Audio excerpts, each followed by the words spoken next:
Factory गिरते ही जोरदार किस्म का धमाका पेश आया। क्या एसपीसीए की जानिब से कोई नोटिस इनको मौसूल हुआ था कि बिल्डिंग खाली कराई जाए? देखिए, ये कंस्ट्रक्शन, ये मखदूस जो इमारतें हो रही हैं, ये 6 बजे की आग लगी हुई है। आग मैंने बताया 3rd डिग्री की थी। इंडस्ट्रियल एरिया में जितनी भी कंस्ट्रक्शन है वो नई कंस्ट्रक्शन है, लेकिन एसबीसीए से कोई नोटिस मौसूल नहीं हुआ था। और ये फैक्ट्री जो थी उसकी कंस्ट्रक्शन तो कुछ ज्यादा नहीं, कुछ 10 साल पुरानी कंस्ट्रक्शन है। मसला ये है कि जो प्रॉब्लम वहाँ आया कि आग की नौयत बहुत ज्यादा थी, आग के हालात बहुत खराब थे। जो रेस्क्यू की टीमें आई उसमें जो फायर टेंडर्स ने काम करना था वो सही तौर पे कर नहीं पाए, जिस वजह से आग की लपेट में दूसरी जगह भी आई और फैक्ट्रियां भी आई। और अभी तक आग जो है वो 6 बजे के बाद से अब तक बुझ नहीं पाई है।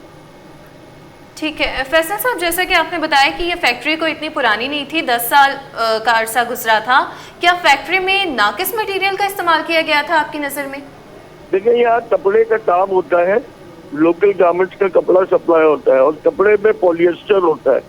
तो पॉलिएस्टर की वजह से कोई भी अगर आग की नौयत होती है, कपड़े में फैलती है, तो वो बहुत नाकिस मटेरियल तो नहीं कहेंगे, लेकिन कपड़े का काम जहाँ भी होता है वहाँ जो है आग की नौयत और इमरजेंसी एग्जिट्स और इमरजेंसी की चीजें जो है वो बहुत जरूरी होती है। अभी हम मालूमात पे जा रहे हैं कि इस इंडस्ट्री के अंदर कोई ऐसी चीज थी मौजूद या कोई ऐसी चीज नहीं थी कि जिस वजह से जो है अपना ये आग लगी है। अभी इसके तो मालूमात थोड़े अरसे में आएगी।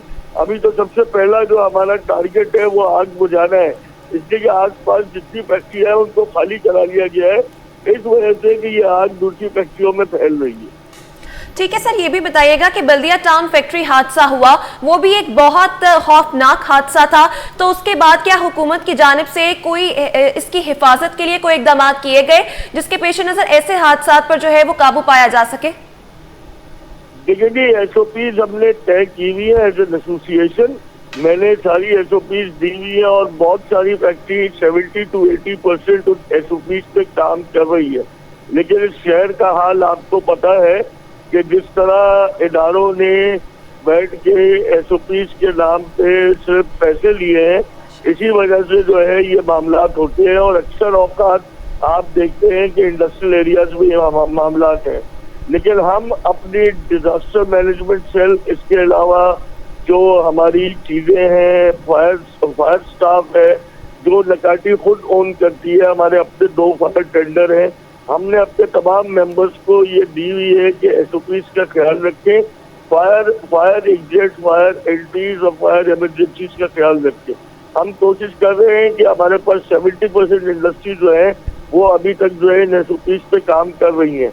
लेकिन मसला सिर्फ इतना जो है कि ऐसे हादसा जो ढूंढमा होते हैं, इसलिए कि नॉर्थ कराची इंडस्ट्रियल एरिया 70% जो है वो एक्सपोर्ट ओरिएंटेड एरिया है, जहाँ कपड़े का काम, टेक्सटाइल का काम होता है। तो ये चीजें जो है वो आग लगाती है या जो भी होता है, कपड़े को फौरन आग लगती है, जिस वजह से ये मामला खराब होते हैं। तो मैं आपसे यही गुजारिश करूंगा कि अभी